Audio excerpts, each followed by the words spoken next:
بسم الله الرحمن الرحيم. أنا محمد أبو زيد عبد المجيد عميش من تغدلة كتالة منوفية. عرفت المكان ده عن طريق الباشا بتاعكم هنا أحمد فؤاد.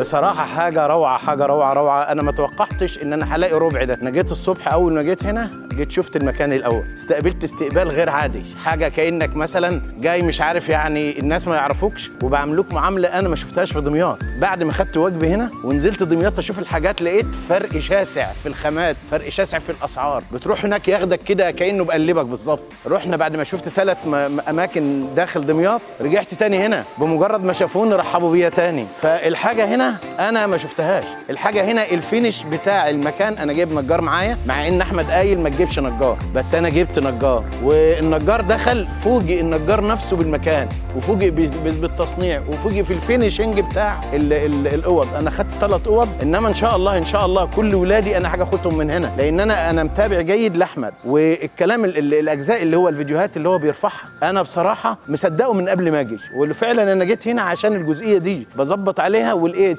اللي هو قاله مش بالقدر اللي هو موجود في المكان. المكان كلهم احمد فؤاد، كلهم في منتهى القمه الاحترام، ادب، اخلاق. بتروح مكان تاني يقول لك اوعى تصور، لا قبل ولا بعد، اوعى تلمس، هتصور، لا انت هنا بتحس ان المكان مكانك، بتتجول فيه من غير مصاحب ليك من نفس المكان، بتاخد اللي انت عايزه بالسعر اللي هو مكتوب عليه. ودي من الحاجات الفضليات اللي موجوده في المكان، انك بتاخد بنفس السعر مكتوب.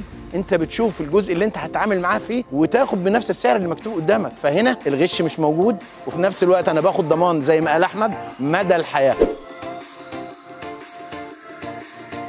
الجزء اللي انا بعترض عليه هنا مفيش لحد دلوقتي بصراحه. اخلاق، مقابله كويسه، خامه جيده جدا، فينيشنج انا ما شفتوش بره. يعني انا قعدت على معظم السفنجات اللي موجوده في الصالونات اللي بره، بقعد على السفنج اول ما اقعد عليه بعرف انه مضروب، انما هنا انا بقعد ومني شفت المكان هنا الاول، فرحت قارنت بره، والحمد لله جيت اشتريت وبقلب راضي، وان شاء الله كل ولادي انا هشتري لهم من هنا. متشكرين يا احمد، واشوفك على خير.